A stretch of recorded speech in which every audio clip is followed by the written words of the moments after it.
felt like we failed over and over and over again, trying different things, and we continued to fail. And, we really started to look within and say, what's wrong with us? Are we meant to be? Welcome to the Get Your Marriage On podcast. I'm your host, Dan Purcell, a Christian marriage and intimacy expert and coach. I'm on a mission to help couples have the best sex and most emotionally intimate marriages possible. Our episodes cover topics you've always wondered about and are packed with practical advice designed to help you take your marriage to the next level. I really love my job.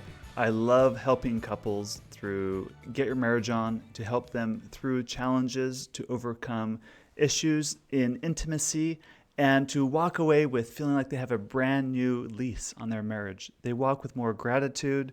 They praise God in the process. They find each other, and it's like unlocking a new area in their house, this new area they never knew existed, about how much joy and fun that a good sexual relationship can bring.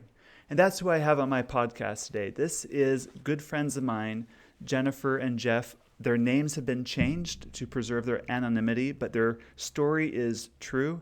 They've been very generous in coming on, very vulnerable for them, in sharing their experience with their marriage journey with you.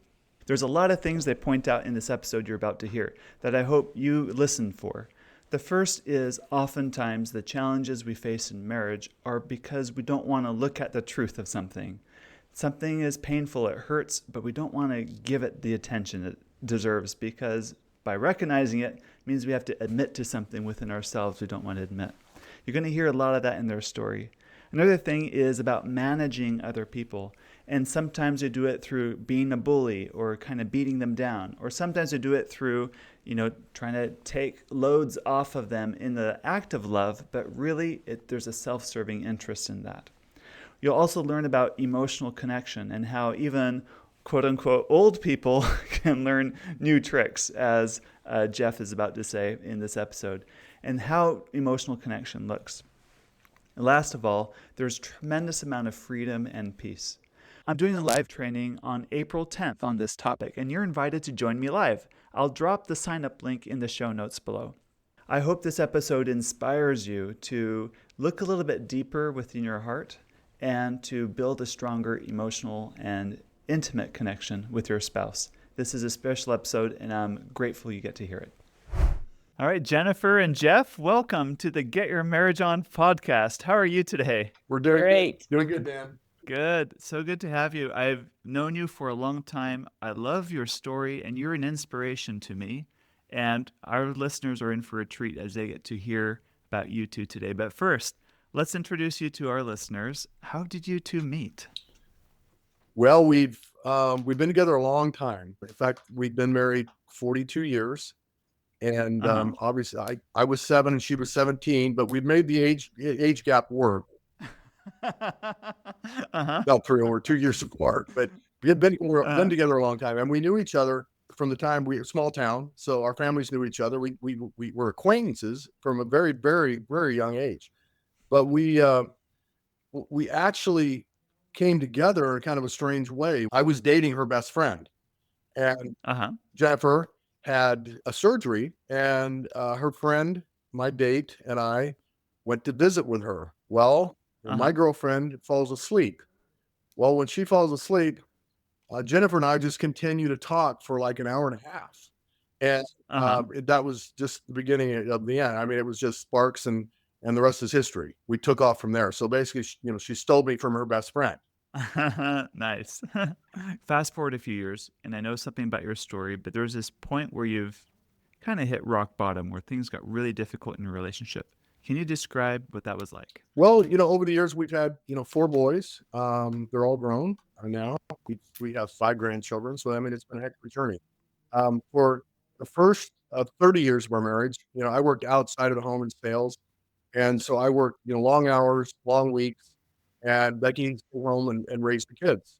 Things were okay, just I guess because I wasn't there that much. And so, I left the corporate world and we went into business. We'd already started it when I was I continued to work in the corporate job. So she was starting the business. She was running it day to day. Well, when I quit and came home, all of a sudden we're together 24/7. In fact, our Right. desks were butted up, head to head. So, what a transition. I was going through the transition of separation and identity crisis because, I've been tied up in this identity for all my life. All of a sudden, Mm-hmm. I don't know really who I am. Jennifer had been the boss, and here I step in and say, okay, I'm here. I'm taking over. Well, that didn't work so well. And so that was really the beginning of about 10 years of really tough times for us. Again, I was trying to find myself. We were in a growing business. We were together 24/7. So, there was just a lot of friction. The intimacy side of our life, I was always wanting for more. I felt like that I wasn't getting enough in all areas. The erotic side of your intimacy, really wasn't where I wanted it to be. The frequency wasn't where I wanted it to be. And so, I blamed her.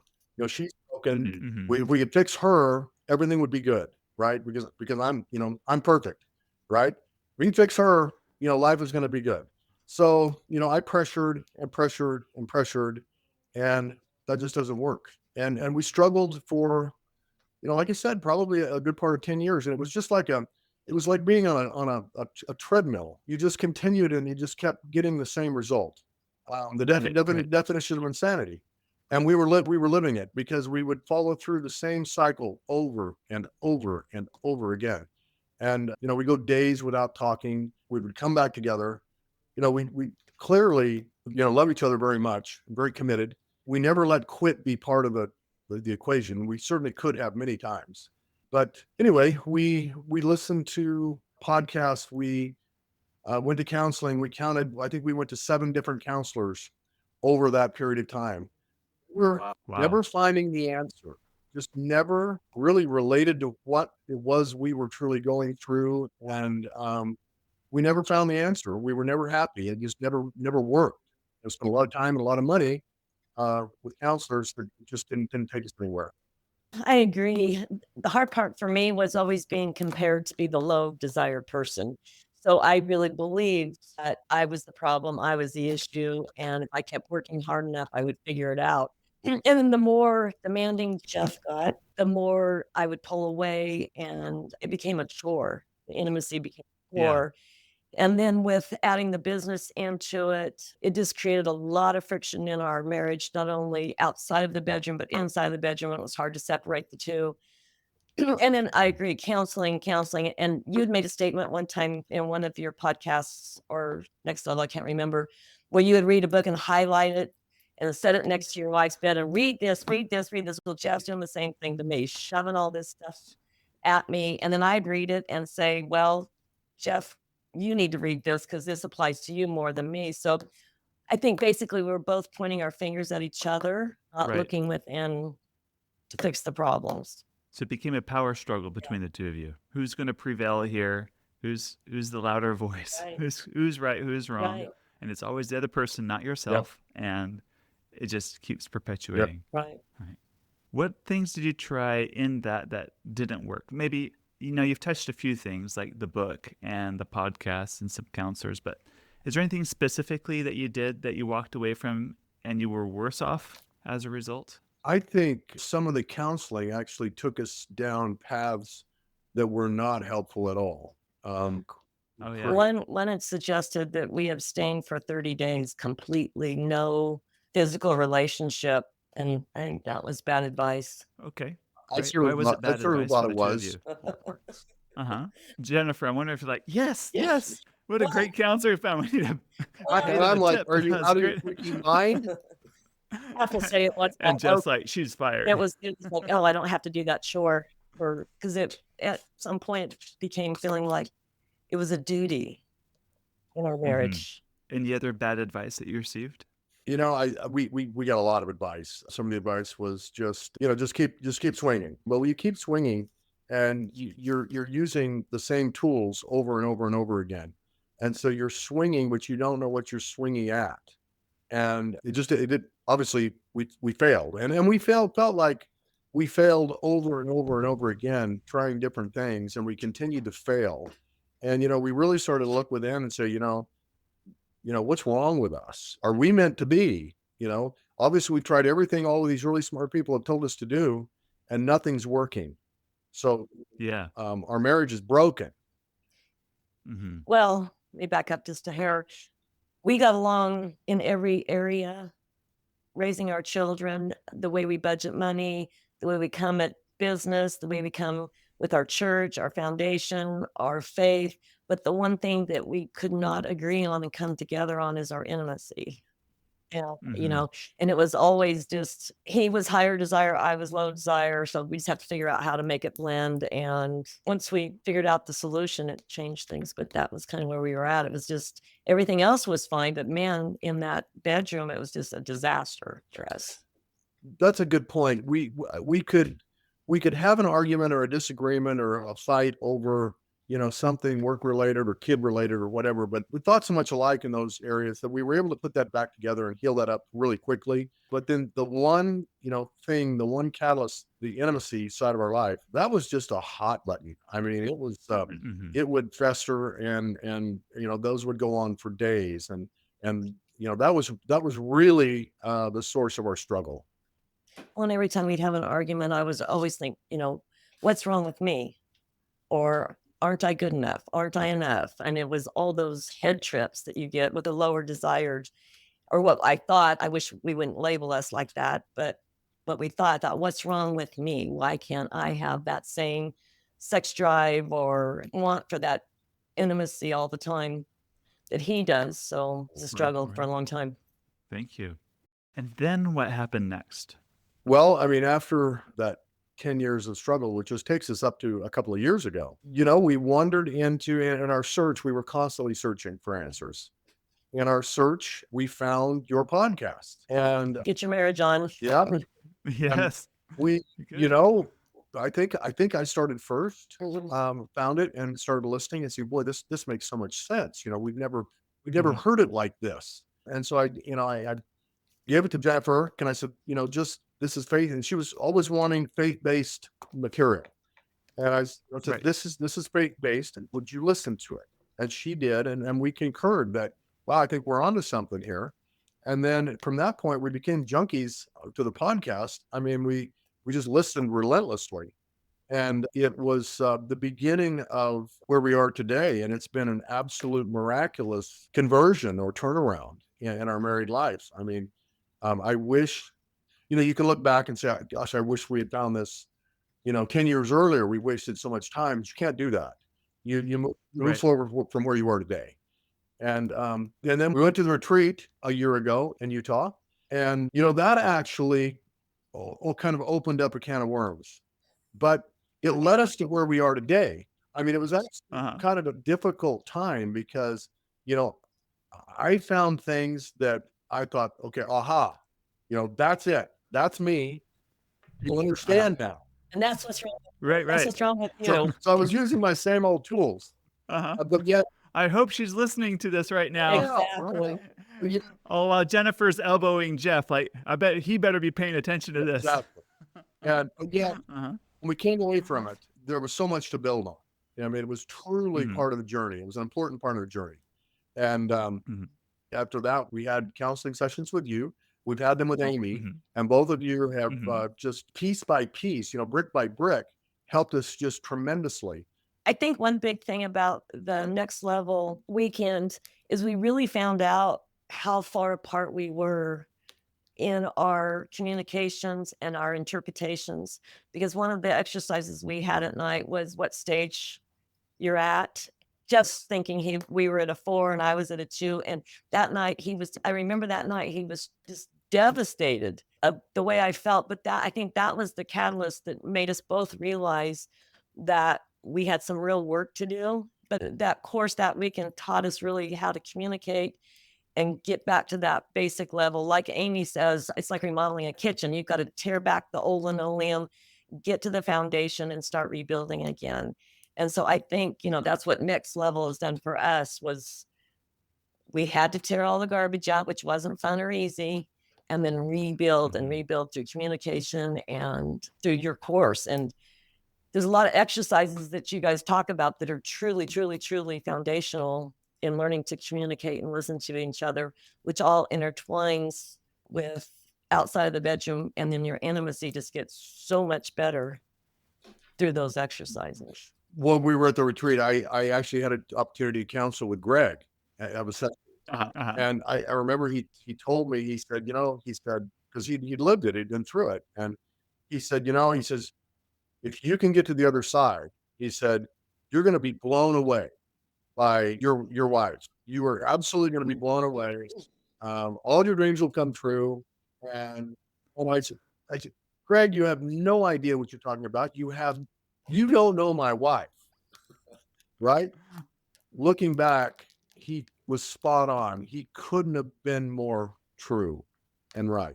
Wow. Because once we came out, and again, a number of coaching sessions and putting the pieces together, when I finally realized that I can't fix Jennifer, I can fix me.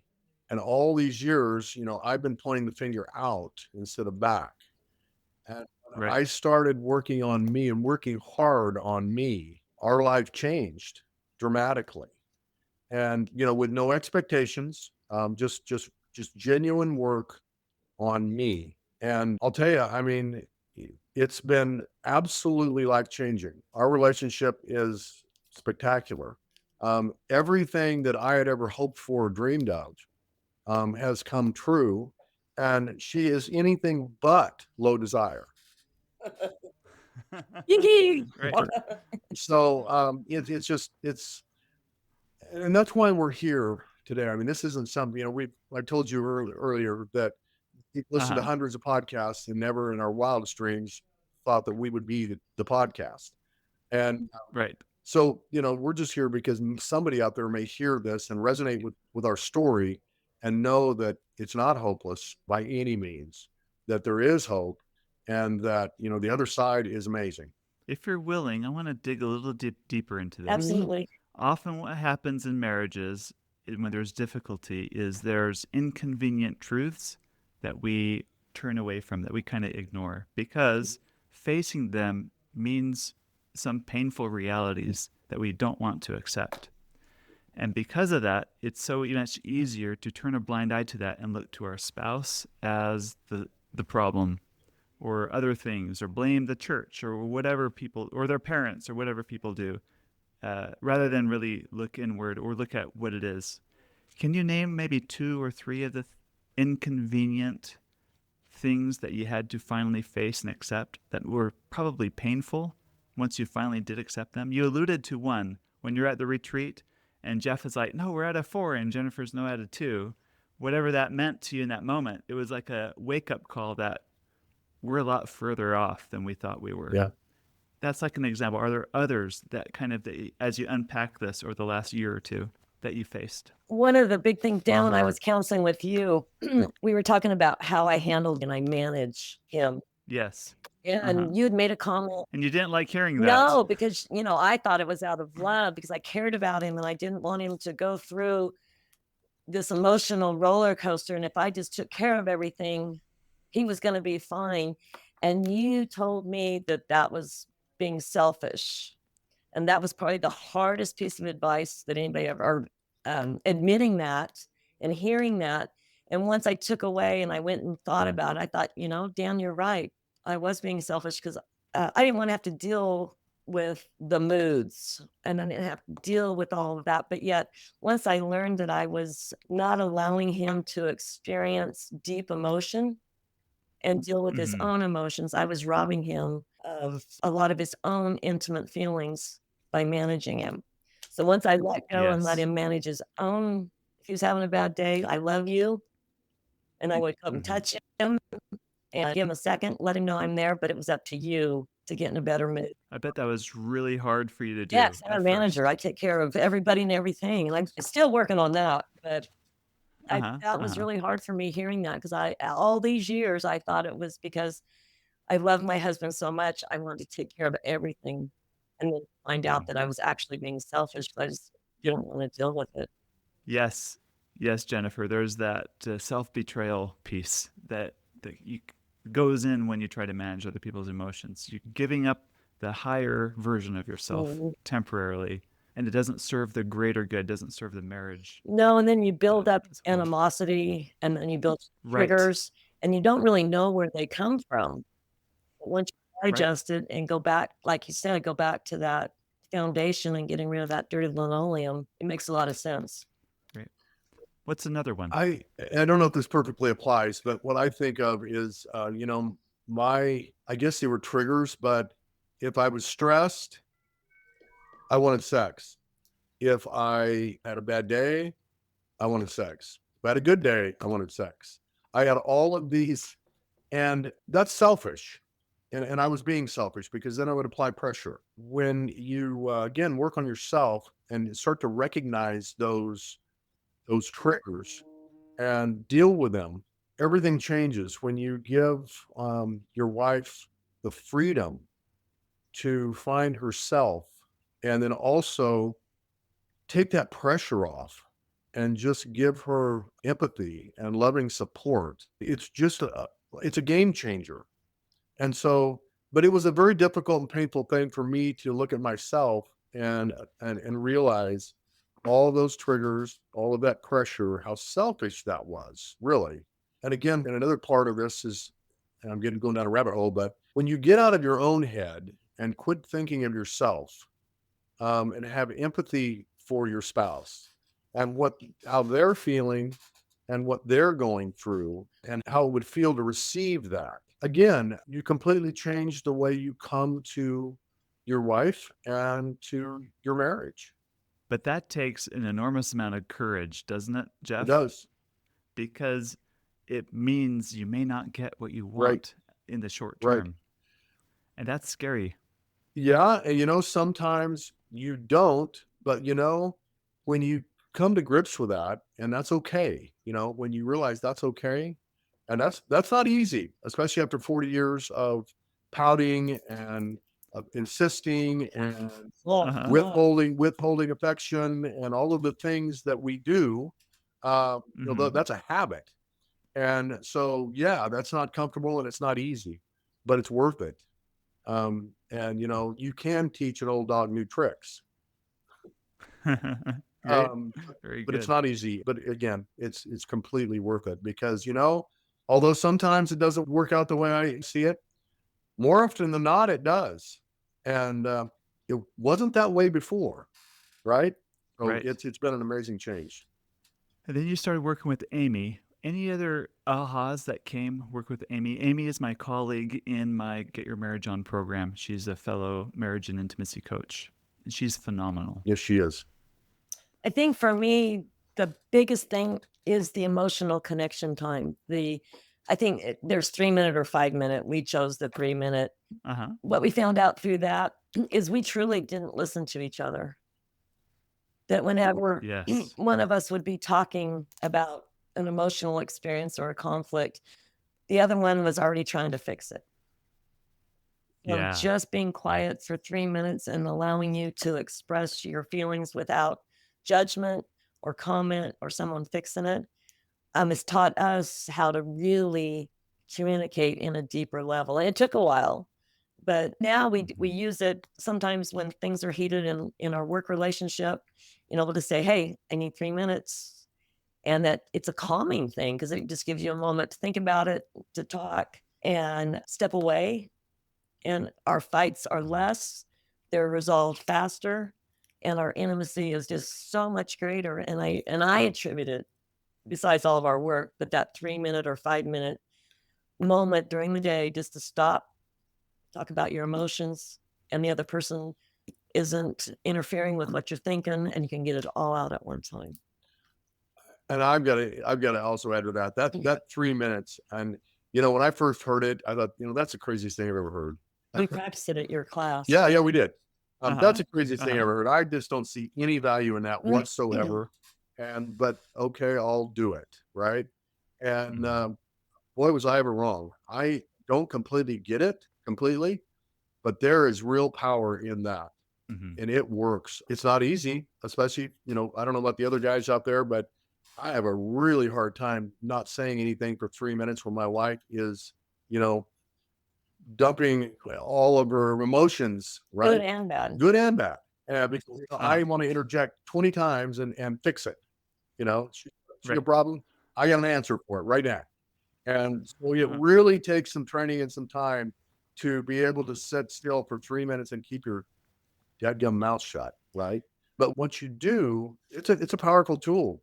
Like you said, we do it, regularly. I think for me, Dan, I finally feel like I'm being heard, mhm. not just listened to, but actually, I think Jeff really hears me, and it's opened up that it intertwined into the intimacy thing. It just, you're finally being heard and you're finally figuring out who you are too through that 3 minutes a day also. And I agree, I don't understand it all, but it works.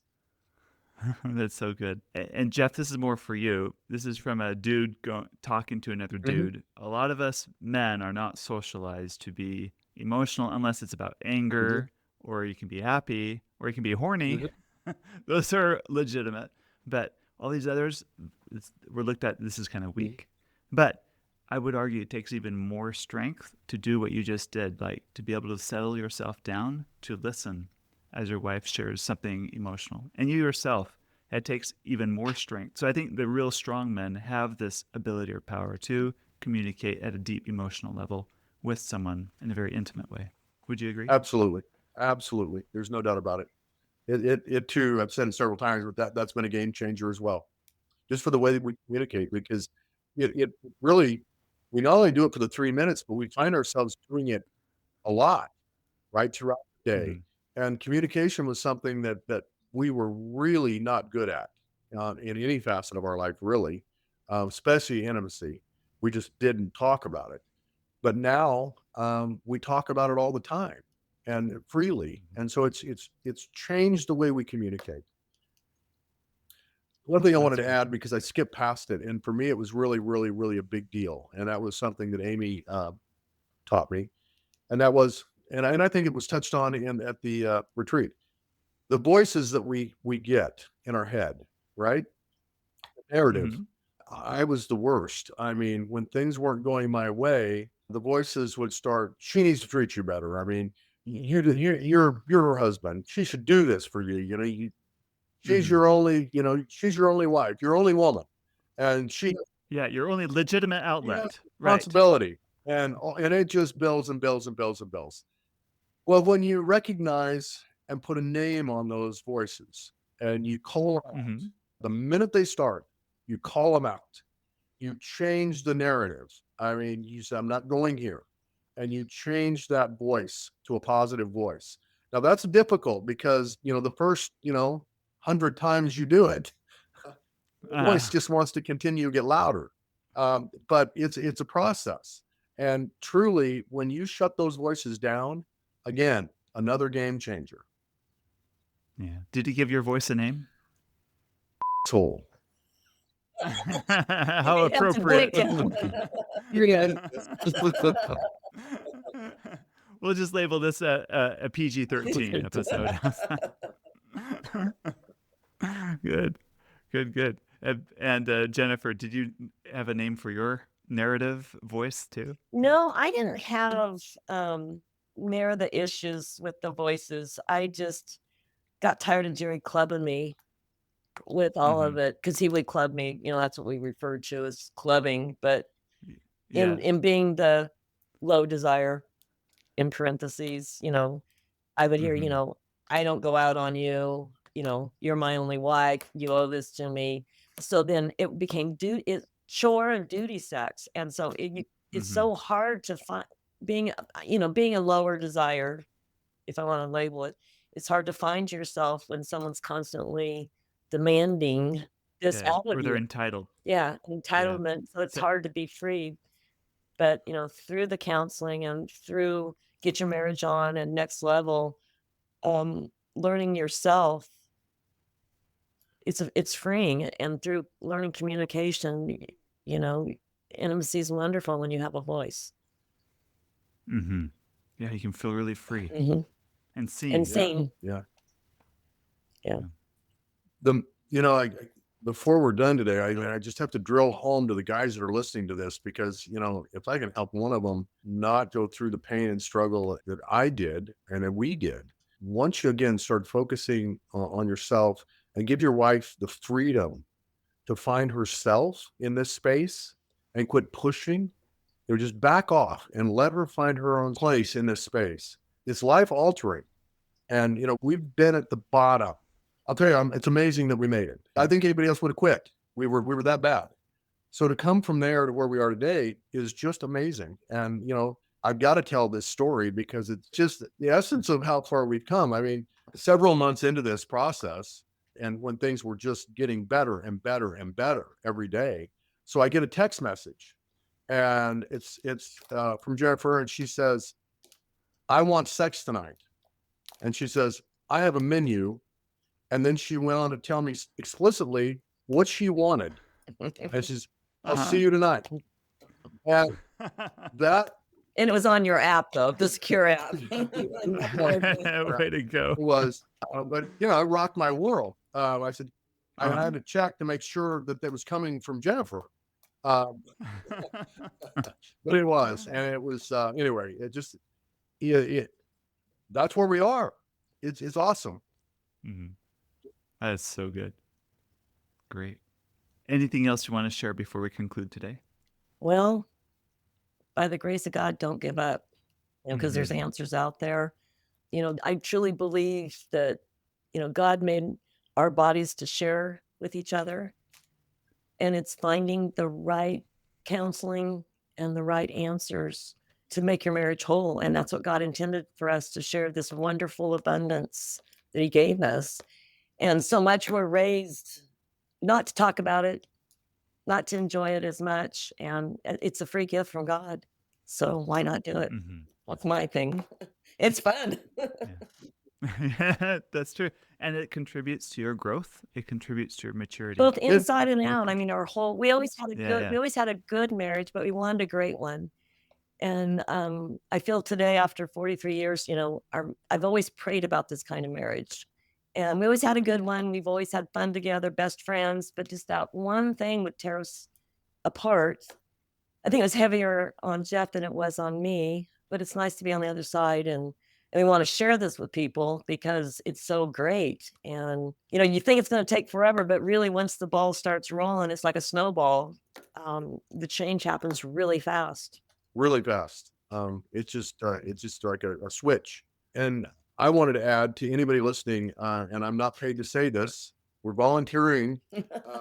Like if any of you can resonate with our story, I can't recommend enough plugging in to Amy or Dan or any one of them and getting some coaching, because the results are remarkable and the results are priceless. So can't recommend it highly enough. You guys are awesome.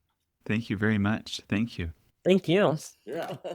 Thank you again for listening to this episode. And my dear friend, if you would like help in your own marriage like Jeff and Jennifer did, check out my Get Your Marriage On program. This is coaching. This is the best of the best marriage help that you can have. It's like therapy, but more applied to action. We call it coaching as a result. It's myself, and I have an incredible team with me, and we're here to invest in your marriage to take it to the next level. It's also very affordable. All the details are on the website at getyourmarriageon.com. And even if you don't get coaching directly from us, I hope by listening to this podcast and the other many free resources that we have, such as our apps, are all there to elevate you and help you have a stronger, more intimate marriage, because that's what the world needs more of right now.